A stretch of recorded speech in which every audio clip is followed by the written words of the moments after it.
Hello and welcome to Scilence, a podcast that gives women a chance to get honest and open about what it's really like surviving and thriving in what often feels like a male-dominated world. All of my guests have been handpicked from the fields of science, technology, engineering, mathematics or STEM, where inclusivity and diversity can be a real issue. I know this only too well, having been a mechanical engineer myself for a number of years. I'm Dr. Shanice O'Mara, now a television broadcaster. I've worked on and reported on some cutting-edge technology and innovation over the years, and through my TV work, I've met some incredibly inspiring women from a diverse range of STEM fields. These women are true trailblazers, and I've often felt so empowered myself by learning what they're really like as real people, usually when the TV cameras have been turned off and they're just being themselves. Each week on Scilence, one of these women shares her unique experiences and truth, without the usual pressure and stress of having to promote her accomplishments or uphold her impressive reputation. How? Because all of my guests are deliberately kept anonymous and disguised to ensure that we as listeners are not distracted or maybe even intimidated by all the usual kinds of societal labels and trophies. The women of STEM on this show have amazingly impressive CVs, but most importantly, they're human, just like the rest of us, and I want to share the inspiration and wisdom that I've gathered from them with you. It's my hope that you really relate to what we chat about today. If so, please do subscribe to Scilence and maybe even rate and review the show. I'd love to have your feedback.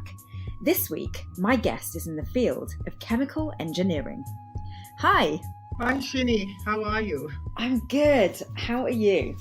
Very, very well, and thank you for having me on Scilence. Oh gosh, it's an absolute pleasure to get to talk to you. I don't want to boast about your accomplishments as a woman in STEM because I want to protect your identity, but you really are an extremely impressive human being, and I'd love to know how it all started for you. Like many women engineers, I had a close parent or relative who was in engineering, in my case, my father. Mm-hmm. And so I sort of followed him around and, watched him tinkering with all sorts of things. And also he did some very amazing projects in terms of, building roads and bridges and airports. And I was always fascinated by all that. Coupled with that, I was rather good at science. I enjoyed science and mathematics. In fact, I was quite good at advanced mathematics, which was something of an oddity where I grew up. And I went to an all-girls school, and in fact, there was no one to teach me mathematics. So my father started me off, and then basically I sort of almost self-taught myself, reading different books and so on. And then eventually my all-girls school sent me to the nearby boys' school to learn a few things, which of course, you can imagine teenagers in high school, that was a bit of a sensation. Yeah. But they thought I'd be way behind, but I was actually, quite advanced compared to the rest of the boys in my class. And I just had a natural bent for it, and I loved it, and I've always loved it. I'm a very practical person, and in my time, and when I was finishing school, girls tended to do science or medicine and go into research, and I just didn't see myself in a research environment, so I thought engineering was practical, and so I decided to study engineering. And the institution that I wanted to go to was the leading institution in the country that I was living in then, and it was highly competitive to get in.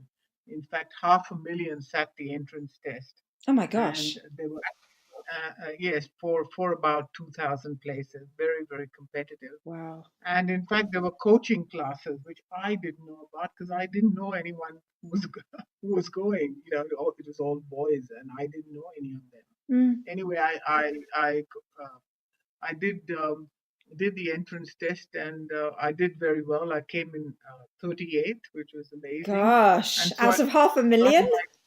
Yeah, so and I got my choice with chemical engineering, which was the top choice at the time. And so I was in this very amazing class of very brilliant people. I didn't Yeah. feel that brilliant, I can tell you. They were so Yeah. clever. And it was very competitive, but also very, enjoyable, intellectually enjoyable and challenging going through that first degree. So that's where it all began. How was the transition from kind of being almost homeschooled and encouraged by your father in mathematics and then jumping to an all boys school? Yeah, so for school, I just went just for the maths, and the rest of it, I was in I was in a normal school. It's just that my dad Oh, tutored okay. me in mathematics at home, but I had the rest of the normal school life. But was it not a shock to your system to be surrounded by all of those boys, or did you not notice? I actually, it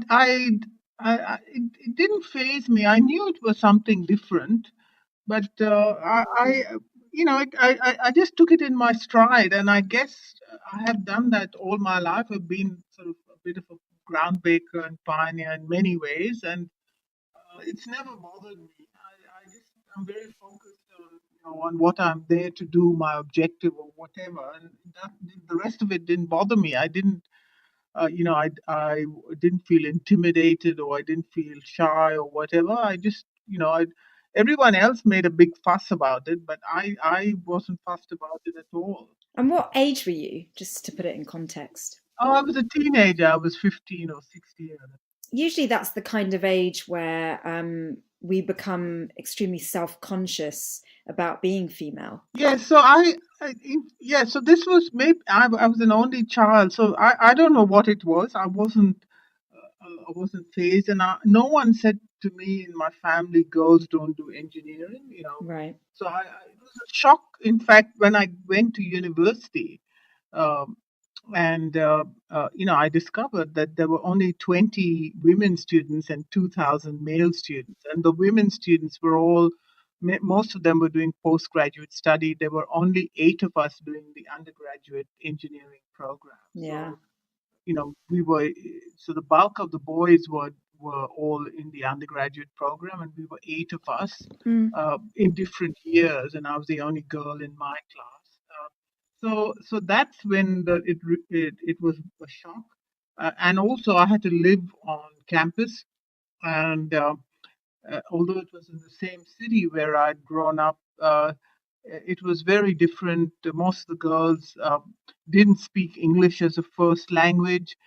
There were foods that I'd never seen before. It was the food, even though I was in the same city, and yeah, so that probably was harder to get used to than anything else. Mm. But again, I think I was very focused in what I was there. I enjoyed what I was doing, the intellectual challenge, and I did get involved in other social and other activities. So uh, I just sort of took it in my stride, and I'm not sure why. I've never sort of reflected on it too much. Mm. So I guess I was okay. Yeah. Um, so how did you cope with going from being a very sort of like exceptionally gifted student to then being thrust into an environment where everybody was exceptionally gifted? Yeah, so that was, that I think was, very challenging, and as I said, it was intellectually stimulating as well, Mm. um, and it was hard work, So, uh, uh, I got. It took me a while actually to find my team, if you like, because they had to be boys, right? It was an all male, and they were a bit, also didn't know how whether I would be able to cope or whatever. But once I sort of got to working in a group that with our practicals and so forth, it got a lot easier. And in fact, I uh, I sort of led the class. So many of my classmates now say that I pushed them uh, to do better than they would have because they were trying to keep up with me. And so Right. uh, I I routinely did.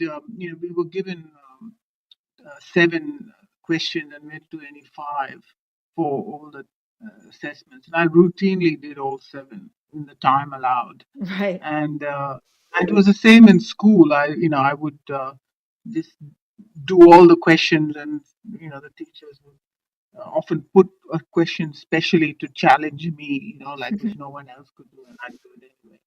And so at university, I would do so. I was getting like 140 out of 100, and if I missed a question, all right. So I was just saying. So the lecturers would actually sit down with me if I missed a question and say, what happened? Did we not explain this well Yeah. enough for you? How come you didn't get it? And like they would almost apologize to me. And Yeah. one of my lecturers was very young. He just finished his PhD in the UK, and he'd come back to teach. And he eventually became the dean of the university. And I kept in touch with him all these years. He's now retired. And he said that year, that class was the best. He never had the better class. I think he said he enjoyed it so much. uh, the challenge. And I used to had my little trick on the boys in my class. I could never stay up at night. Even now sleep early, and I would try to stay up late and put my light on, and I would invariably fall asleep. And the boys before a big exam would do these all nighters. Yeah. They wanted a break. Let's go and check, see what she's doing in the women's hostel where to stay in on campus. So they would walk by and they would see my light on, and they would run back, say, "Oh my God, she's studying," and they would rush back and pick their books and arrive all bleary eyed, and they say, "Were you studying all night?" And I said, "No, I was sleeping with the light on." Gosh, I That mean, was my secret lesson. you sound like you were setting the bar. You were setting the bar really high for the standards there. Yes, well, yeah, but I didn't know I was doing that. Mm, I just enjoyed it very much. And I think that this is the secret to success: to find what you love. I think yes. Steve Jobs said this in a famous, well-known commencement speech. Mm, And if you find what you love, and you're fortunate enough to find it, yeah. really, you have the energy and the passion to do almost impossible things, things that even you yourself wouldn't think was possible to Yeah. do. Yeah.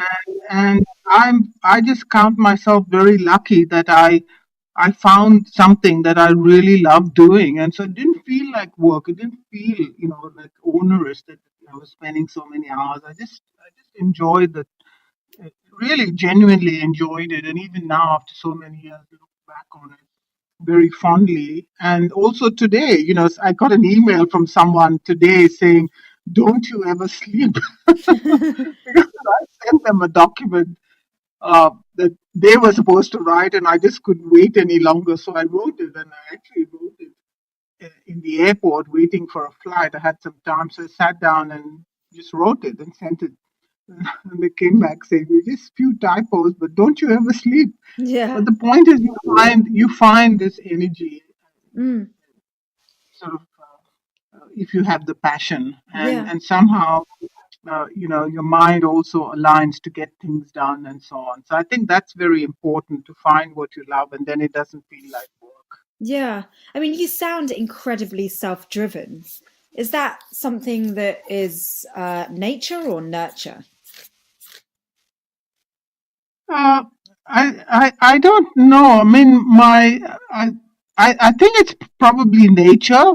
I'm not competitive, but I am driven by objectives. I like to get things done. I like to achieve things. Mm, But my parents both were not like that, so I can't say that it was that they drove me to achieve. In fact, it was the opposite. My mother, in fact, was always telling me to get my nose out of a book and things like that.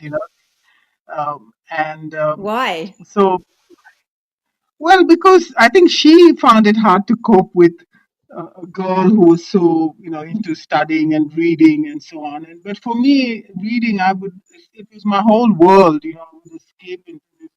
I was an only child, so I sort of lived in my imagination, and books were something that I just loved, and I come from a place where I've got an ancestral home which is 400 years old, and Oh, wow. we would go home for holidays, and all my grandfather's books. My grandfather was a barrister. Uh, all his wonderful books were there in the library, and I think I'm the only one of his grandchildren that has read all those books, and I would just devour them. Oh, wow. And it was in a remote place where there was no electricity when I was growing up. So I would read till sunset, and there was no light left. And then there was nothing to do except sit in the dark. There was no TV.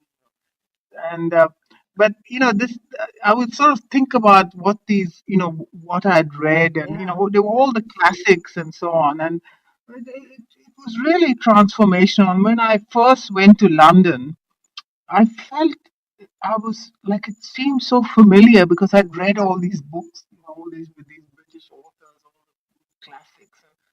Oh, this is what a daffodil is. I'd never seen a daffodil. I remember I was thrilled to see one. Oh, So having read Wordsworth and so on. So, yeah, so I think I was, with all that, I was sort of in a different world. And perhaps that's why all the challenges that I faced and so on didn't phase me, because I was sort of, so uh, open-minded. yeah, I was open minded, and I knew that there was a whole world out there, and I couldn't wait to get out there, Mm. because I'd seen this, through So I'm books. surprised that with the devouring of all of that information on humanities, that you ended up in something so logical and rational and methodical. Yeah, I can't explain why. I just think, the magic of chemistry, and, the beauty of the periodic table, and, Yeah. nature and its elements, and, the structure of the atom, and how, you can predict the next one, and, just from the structure of the atom, and, the atomic number, and so on.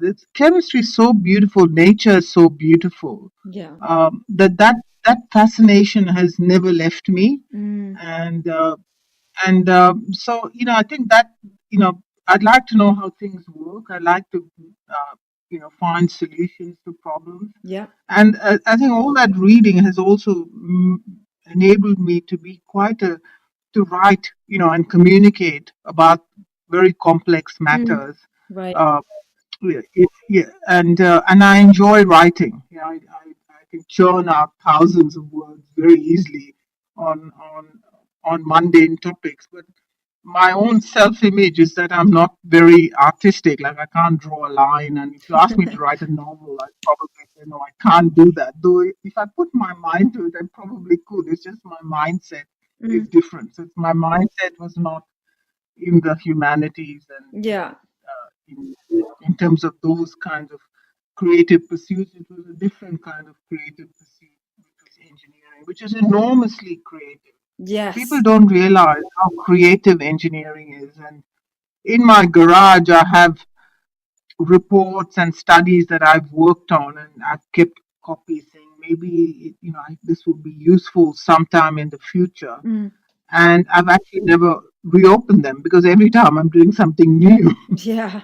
So I keep hanging on to all these documents, but it's just for the historical stuff that I worked on these projects. But in fact, engineering is so creative that you keep doing new things all the time, and that again, I think, adds to the enjoyment and a sense of achievement that you get. Mm. I mean, you sound like a true polymath. And I'm always in wonder and awe of polymaths because, you know, fundamentally, I feel like they are just trying to connect the dots. And Yes. they're accumulating so many dots, just absorbing so much information and observing so much about the world around them. And the joining of the dots is the very sort of methodical process of just trying to really get to the root of truth of our existence in this world. And so, Yeah, possibly. Yeah, possibly. Yes. yeah. And I'm in awe of that because, you know, often people who are as bright as you um, can be troubled because they don't know which direction to go in because they have skills in so many kind of almost conflicting areas. Yes. You sound very creative yet extremely mathematical. So how did you know that the path that you chose was the right one for you, given that you could have chosen so many different paths? Well, I didn't think too much about it. I just said, this is it for me, and that's what I went for. And in fact, I will tell you a little story about that, about how driven I was to go on this particular path of chemical engineering. So I do this entrance test, and I didn't know there was coaching classes. No one told me it's very hard. I mean, I just did it. Um, and uh, and I thought I did all right. You get a sense when you do a test, whether you've gone all right or not. And I thought it was fine. Anyway, the results came out, and my mother said, "Do you want me to come with you to have a look at the results?" And I said, "No, no, I'll go and have a look." And the results were put up in some building somewhere down in the city. Anyway, I went there and had a look, and my name wasn't there. I was absolutely devastated. Oh, And I remember I didn't even take the bus home. I walked home and I was oh, crying all the way home. And I got home and with this, red face, mm, and my mother was, what happened? And I said, oh, I didn't get in. And I cried and cried for 3 days.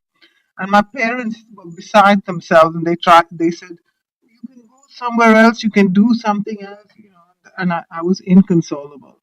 And I hadn't been, I'm a very steady sort of person. To see me like that really shook them up. mm, They didn't know what to do. And 3 days later, a letter arrived, um, it, calling me for the interview. It turned out that I was 38th. And the reason my name wasn't there was they put it on a foolscap sheet, and my name was the last on the foolscap sheet and had got cut wiped off. in the copying process. Yeah, had somehow got cut off, and that's why my name Oh wasn't there. my So I was on the first gosh. page, the last name. But it just shows you how driven I was. Yeah. I just didn't think of anything else. So for me, um, I try to succeed, and if I fail, I'll try again. I've got enormous tenacity. It's not like I get through everything first time, Mm, but I really have an ability to hang in there, mm, uh, despite all the barriers and problems. And as a woman engineer, you face a lot, and I still face a lot of barriers. yeah. Uh, but I think you just got to have a very strong sense of who you are and where you want to go and what you want to do, and not let yourself be deviated from it by others' views. And in fact, Yes. I have a strategy to reject. I don't define myself by what others think of me. If they don't appreciate what I'm doing, then I feel they've got the problem, not me, because they're missing out on something. Yeah. I mean, that right there is so difficult to master because, Yes, we are living in a world where other people's opinions do influence us. I mean, particularly in this day and age of social media where we post things hoping to get likes and followers and an audience. So things are yes. getting worse in that respect of needing validation from the outside world. How do you have any suggestions in developing that sense of self? Yeah, I think you just have to have you have to surround yourself firstly with people who love you and believe in you, Mm, and who are important to you. And they don't have to be a lot of people. It can be one or two people. They don't have to be many, but they've got to be special. They might be your friends, or they might be your family or your immediate family, your parents or whatever. Um, and and you've got to be very good at not taking on board what everybody says, because if you do, you will you, anybody, even if it's not social media, anyone would be blown hither and thither in the wind if you went by other people's opinions, because not you can't please everyone all the time, and you'll kill yourself if you try to do it. So just don't bother, and if people don't like you, well, there's a thousand more who will like you. You don't have to be liked by everybody either. And so, and I find that I'm routinely underestimated because I'm a rather small person, and people look at me. They see a woman of color, small stature, and they underestimate me. And I just, when they do that, I just think to myself how silly they are, because they're missing an opportunity. It doesn't intimidate me, and I set out to prove them wrong. So I feel sorry for them. Have you always been like that, or did you? I had to work at it. I had to work at it, and it came over time. It came with um, with some effort, and it came because I'm tenacious. So if I'm rejected, I go back and I work on it, build relationships with people, and over again, people who have uh, you know not thought much of me at the start, have become great allies and advocates, uh, after a short period of time. And so, having done that over and over again, it's almost like an exercise, it's almost like a little dance when you meet somebody and you see it in their eyes, you see them sizing you up, and you say, okay, here it goes, here it comes. And then they behave in a certain way, and you're sort of expecting it. So you say, okay. Do you not find it exhausting? It is exhausting, but what can you do? And if you've got some objectives, you just gotta get on with it. But yes, sometimes I feel like Horatio at the bridge, fighting each one at a time. But this is so wasteful. I mean, if they talk about diversity and the the business case for it, and the innovation case, and the importance of diversity, in so many areas, and yet you have this stupidity of people with their own usually unconscious bias. These are not bad people; they just have a bias that some of them not even aware of, Absolutely. and they act it out, and they're missing huge opportunities. And sometimes they realizes afterwards, they realize, when you made a big contribution that they weren't expecting at all, they become your big allies. But you've had to go through that process of proving to get there. It takes time. Yeah. And sometimes, you do get, it's never perfect. You do get into a funk. As one of my friends, I have a few close friends who are sort of in the same boat, and she was saying, every now and then you feel so down, but you need these friends who are in the same boat to pick you up. To say, oh, don't worry about it, get over yourself, and then next day you're on again, off you go. But it is time consuming, and it takes so much energy, and I would rather use that energy to do something positive in the world. I often say I've only used my ability in my little finger, and the work that I do, I could do blindfolded. It's not doesn't challenge me at all. I can just do it in my sleep. But the rest of my energy is spent doing all the rest of this stuff. Trying to convince people to give me a go. I'm so glad that you are saying that, because I think a lot of women actually get stuck and exhausted and depleted at having to fight and prove themselves even more than their peers. Maybe because they're women in STEM or women of color or whatever it is. When you're in a minority, or you're in you're classed as diverse, we have to fight so much harder. And I think sometimes the energy required for that fight can often have women dropping out. And so hearing you say the fight is part of it and you've just got to get through it because you just do, is what helps to keep women going. Yeah, it's the process. So basically, if you know that it's a process, as I said, it's a game or a dance, and there are all these steps, and you've probably done it a few times, and you recognize it for what it is, and so you go through the motions, you go through the steps, and then uh, you sort of know, right? I'm here at stage 1, stage 2, and then you can almost see when you cut through as well. So so you just got to. It's a skill. It's a skill like any other that you've got. Unfortunately, got to learn, and hopefully, as we get more women in STEM in the workplace, it'll get easier. You don't face as many barriers, and I've seen that. I've seen that with a lot of younger women. How easily they breeze through things because they have a larger cohort. They're not the only woman in the room and so on. So it is getting better, and it's not that and I'm hoping that it will keep getting better. But you're right that there is a huge dropout rate, and this loss we can't afford the loss of engineers, male or female, and particularly female, because we have few enough studying engineering. We can't afford to lose them, in the workplace. But certainly, this is happening in huge numbers.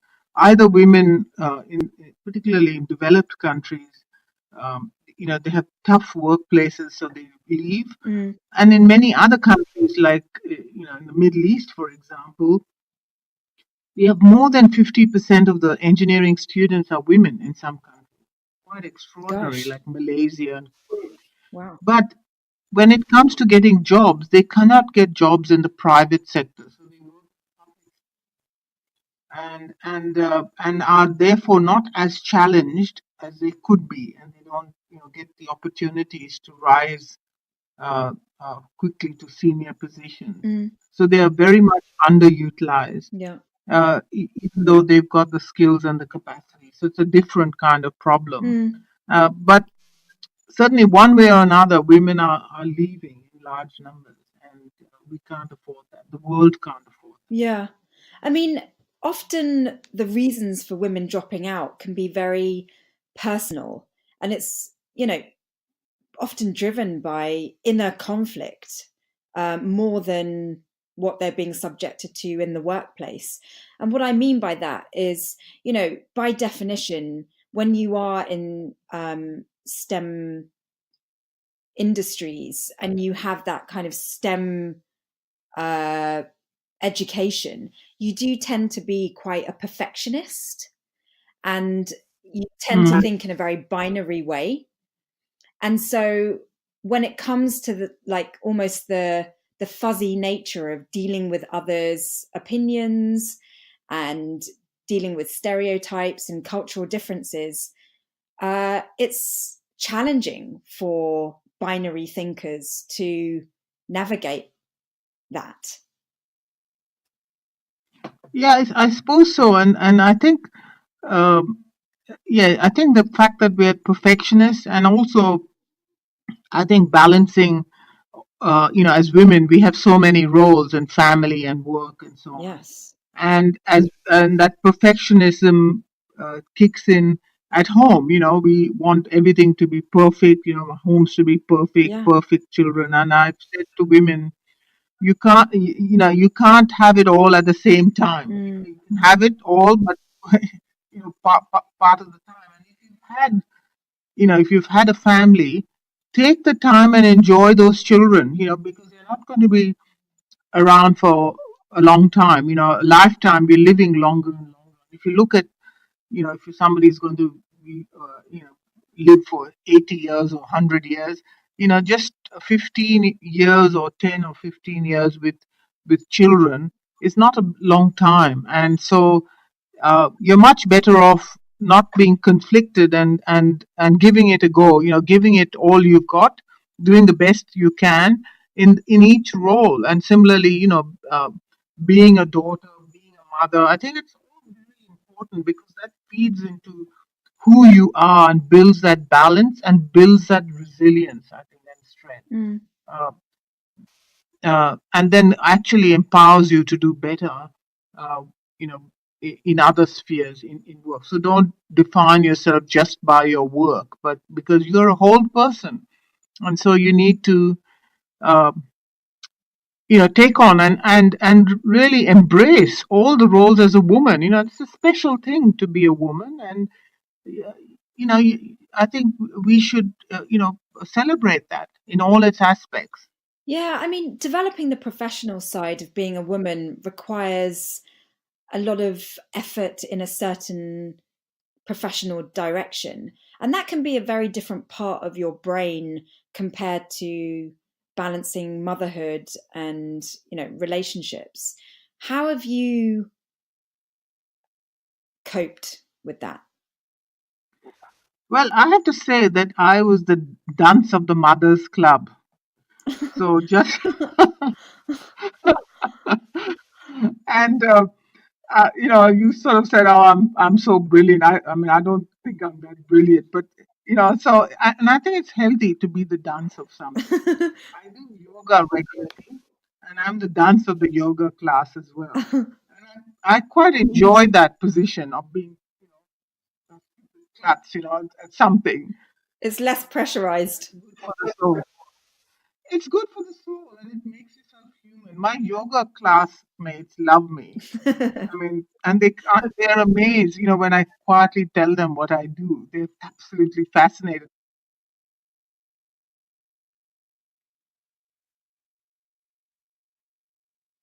So my yoga class loves me, and they for a long time didn't know what I did, and they're absolutely fascinated, and they ask me from time to time, but I generally never talk about it. I just go, very quietly stand at the back of the class and do my thing because I'm a dance at yoga, and that's good for me. And in same with the mothers, I must say that I struggled with motherhood for the very reasons that you mentioned. I was used to getting things done. I was Mm. rational, and I just found it very hard to cope with a disorganized day Yeah.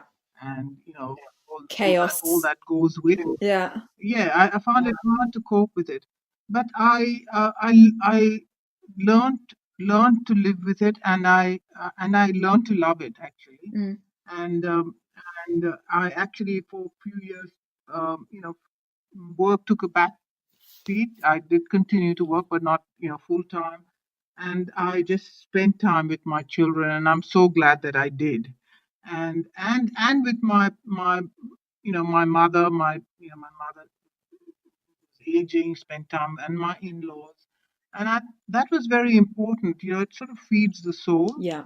and work 9 to 5 is not everything, Mm. and and I'm so glad that I spent that time with my children because now they're grown, and I sort of crave moments with them. I have very little time with them, and but at least I had that time. And I have friends from like when my children were in primary school, very close friends who still continue. We sit, get together and live vicariously through our children's exploits. Uh, but again, they sort of know my work, but they don't understand it. They're not engineers, and that's fine with me. And I do all sorts of other things with them. Go for movies, and we go for girls' nights out together, and that's good for the soul. Mm. And it's another part of you that you're keeping going. Yeah. So it's you don't have to be everything all the time. How have you coped with other women not understanding you? Yeah, it's well, it's sometimes, I mean, they have no idea. Sometimes I show them something and they just don't Mm. understand it. And I try to explain it to them. but it's okay. And so I have a close group of friends. One of them's a very good cook, and when we get together, I call her the boss. Even when we sort of meet regularly at each other's homes. But even if it's at my home, they say, what are we gonna bring? What are we gonna cook? And I say, ask the boss. And she loves being the boss, and it's a very good relationship. And but if we have to go anywhere, I'm the one logically who figure out where to go, how to drive, book plane tickets, all these sorts of things I can do. Yeah.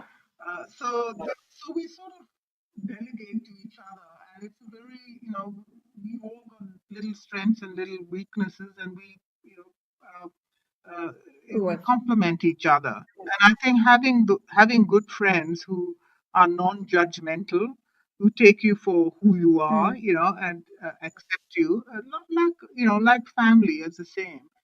Coupled with the idea of having a very strong sense of self. And it actually builds that strong sense of self. So you were asking how come then I'm able to reject people, they've got some ideas. It's because of these other dimensions, I think, that gives you that strength, because it's like a rope, with different strands Mm, that that are woven together and make you strong. And so I know that that I'm validated as a person in different contexts by different people. mm, And so if in one particular context someone rejects me, well, that I won't.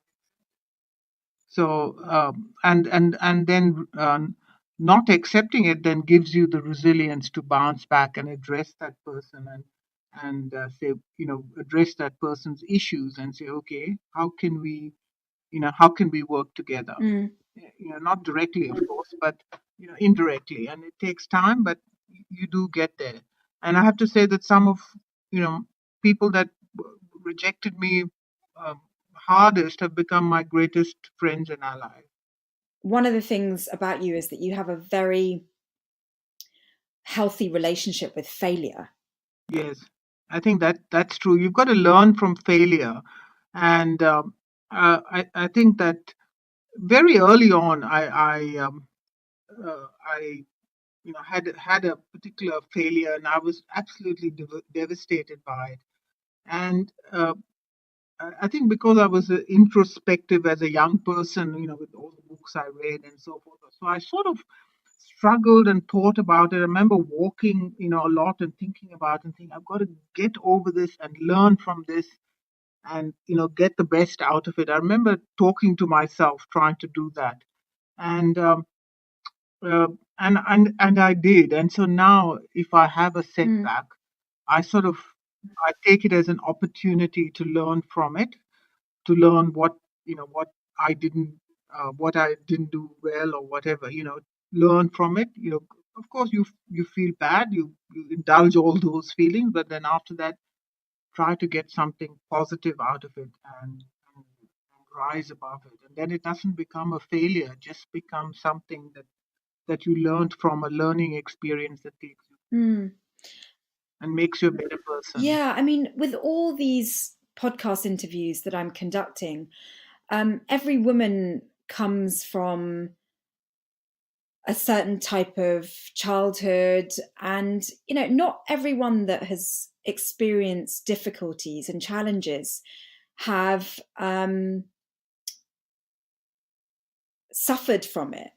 And the conclusion that I'm drawing from speaking to so many women is that it's all about attitude. It's not about what you've been through and whether someone's situation was worse than somebody else's. It's about your attitude towards what you've been through that counts. Absolutely, and you have people who've been in war zones, who've been refugees, yeah, and they escape to a country, and they're just looking for that opportunity. And these are the people who build things, who become innovators, who become entrepreneurs.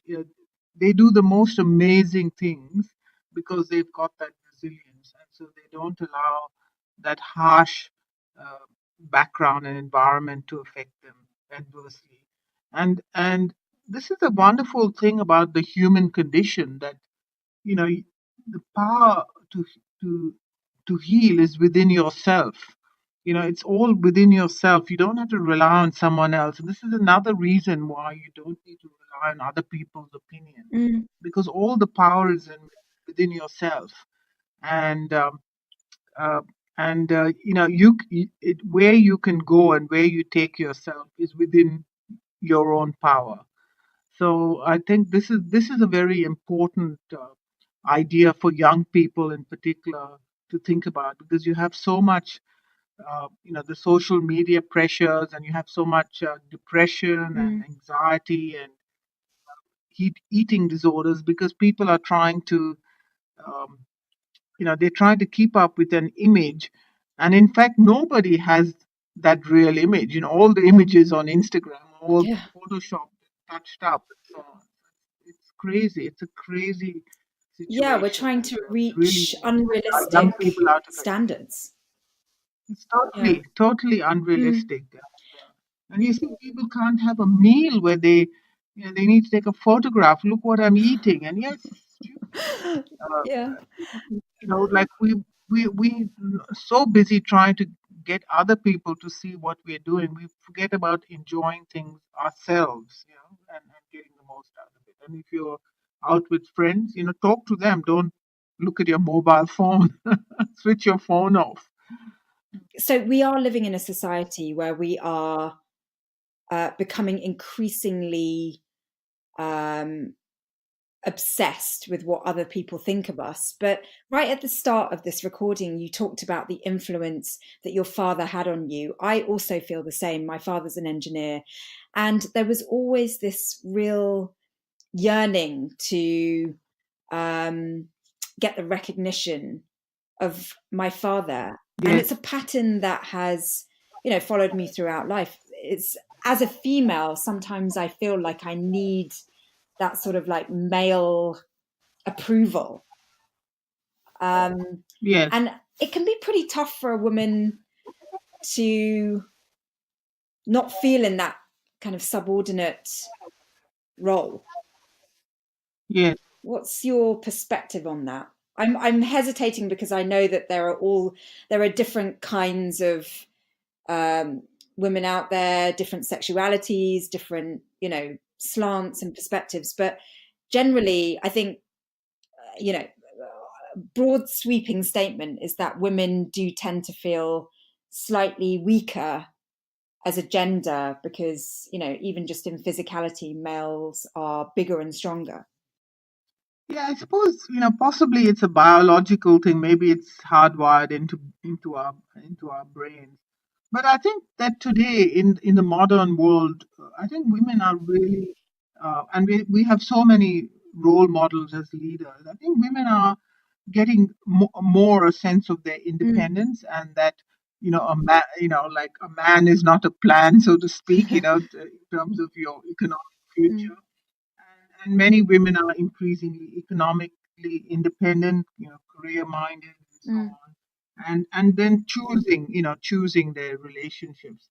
And I find that young women are possibly uh, more are better placed in many ways in finding their way in the world compared to young men. I think young men are probably more confused because they've lost their position and Yeah. status as breadwinner and head of the Mm. family and all that no longer applies. They've got to work at it. It's on an equal footing if there's a relationship. And so I think from that perspective, many of those myths have been busted, and so young girls do have an opportunity to grow up with a sense of independence. But having said that, I think the media propagates some stereotypes. So the pinks and the Mm. blues and whatnot, start at babies, and very quickly, young children get segregated with their toys, girls with their dolls, and boys with their cars, and so on. So these stereotypes don't help. And even just the objectification of women as well. And even the idea of the fact that the body consciousness, and the beauty consciousness, and so on. So I think the media has a lot to say about this, and popular culture, but it doesn't have to be that way. And I think increasingly, uh, a lot of women are looking at a more independent lifestyle, and they're able to do it mainly in the West, of course, as I mentioned previously, in the Middle East and some countries. There's still a lot of controls on women. They have to seek permission from the male head of the family and so on. So it's not it's not equal everywhere, but we're getting there. I think slowly the world is changing, and there's certainly a recognition of the need for change, even if there has. Yeah, I mean, one of the things, this podcast is for women in STEM, but I actually want more men to listen to it because I feel like men do have a tough time in expressing their true selves. I mean, there's always this pressure to behave with bravado and not really be honest about what they're. Yeah, there's an expectation Yeah, of there's a natural the thing is there's a natural expectation of men, and there's lesser expectation of women in most cases, so men struggle to live up to that. Yeah. as a result of that, women are actually finding very fertile ground to be able to rise up and be strong as women. Um, but Yes. one question I really was uh, burning to sort of ask you earlier is, with women pursuing an education in STEM or otherwise, and as a result, a career, when should we be thinking about motherhood? Because, you know, for me, it's always been such a conundrum as to when you fit motherhood in. Is it before you study? Is it after? Like, it's so difficult sort of coordinating with the biological clock. I agree, and I have to say that I struggled with this as well, and um so I actually, because I enjoyed my work, and I didn't want to stop. And the biological clock was Mm, ticking, and there's never a good time. right. And so I just thought, okay, there's never a good time, so we just jump in the deep end and see what Mm, happens. And that's what I right. did. And I think that for some, they have children really young before their career takes off, and then there's no break Yeah. afterwards, because they've had their children. But it's hard because they have them at a time when they don't have much money and so on. For others, they do it later in life when they're much more established, but then they have more of a juggle because they have more to give up in terms of their career, and they find that difficult. And there's a risk that you may not actually be able to fit it in because you've left it so late. Yeah, so it's there's no easy answer. I think you've just got to do what works for you, and you've got to, in terms of, how you, whether you go back to work or whether you take time off. Again, I don't think there's any fixed answer. You just got to do what works for you, and what feels good for you and for your family and your partner. I think that's critical. So I think you shouldn't rely on what other people think or what other people tell you. You gotta just do, what's in your heart and what you think is the right thing to do at the Mm, time. Because then that will always feel good and always feel yeah. right. Because, as I said, it's not easy whichever way. I always refer to, particularly the first 5 years of child raising. It's like doing your undergraduate degree. It's really hell, Oh when you're gosh. going through it. It's very tough, Yeah. but you're glad you did it. Mm, yeah.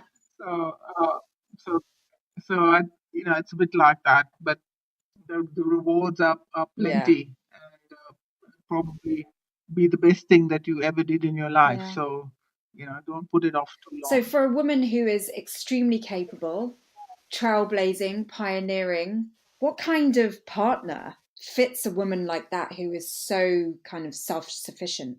Well, I think my partner, he's first of all a very uh, he is very self-confident and not threatened by me. I think this is very Mm. important. Because many men, they have fragile egos and feel Yeah. threatened, and he actually revels in the fact that that I'm you know he's very clever, that we are intellectual equals, and I can take him on, and I'm one of the few people that can take him on and argue a case, whatever with Mm. him. And uh, and so in that sense it's a very equal Yeah. partnership. um, and uh, uh, I think that's very, for me, that was also very Mm. important. If a man has a fragile ego, it can get very wearing. You don't want to sort of diminish yourself just to fit in under somebody else's ego.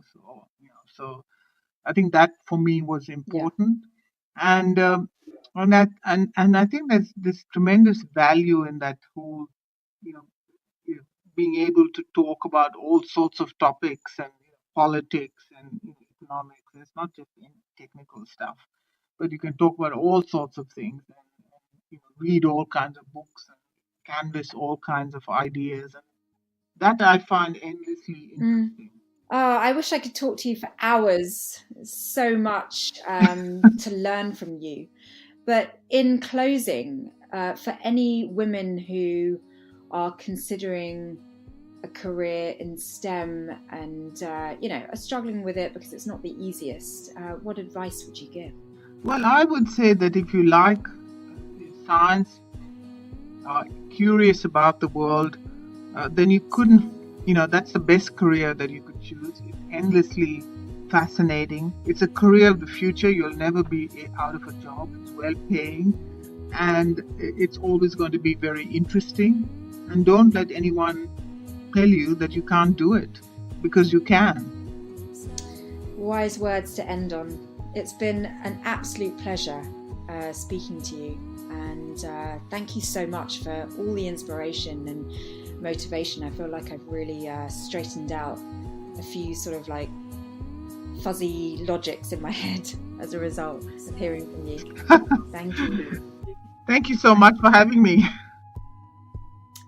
That's it from my STEM guest this week. I feel so empowered having listened to my guests. What an incredible woman. I mean, you can hear the impressiveness of her character, and that's without any of the details of her CV, which is just magnificent on its own.